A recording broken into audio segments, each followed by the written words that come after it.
Hi everyone, today I'm going to show you how to remove the wheel from a standard bike. Now you might feel that's a really easy, obvious thing to do. Well, it's only obvious if you know how to do it. So I've had a lot of people over the years message me and say, Matt, I want to bring the bike over to you, but I just can't release the wheel. So, well, I'm going to show you how to do it.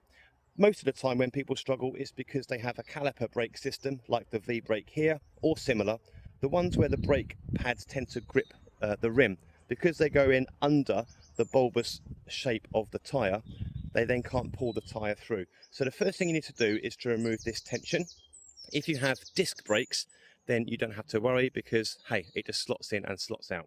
In this case, you just need to remove like this. So this has kind of got a bayonet stirrup system, if you like, and the two parts need to get pushed to each other and removed, just like that. So a bit of tension because my brakes are on fairly well, but there is still enough movement to move. So hopefully you can see that. I do get a lot of people who actually undo the cable entirely and then they don't know how to set their brakes up again.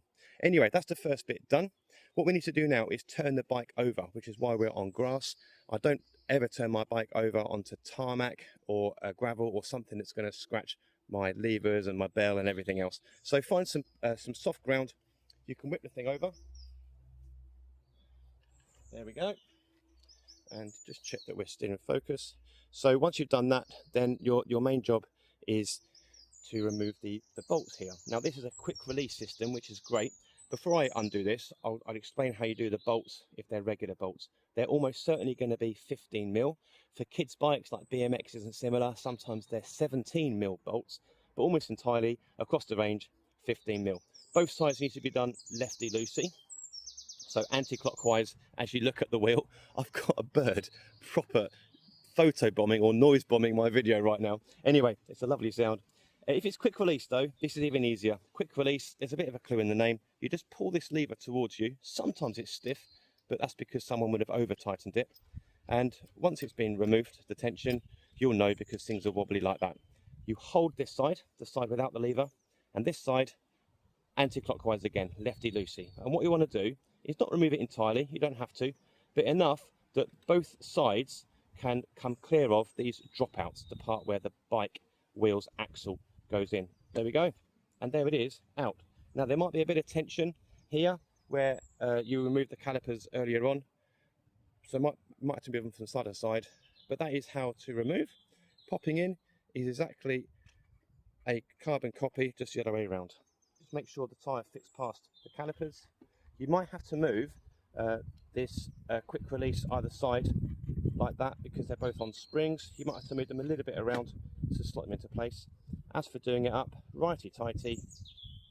And when you come to do up the quick release, this is the bit people struggle with. When you push the lever down, it actually pushes these two bolts, nuts, clamps together. So there, it's not tight enough. Tighten this side, try again, still not enough. Tighten again, it's getting there. I would do a little bit more. And then you can just push down just enough that it's not going to go anywhere.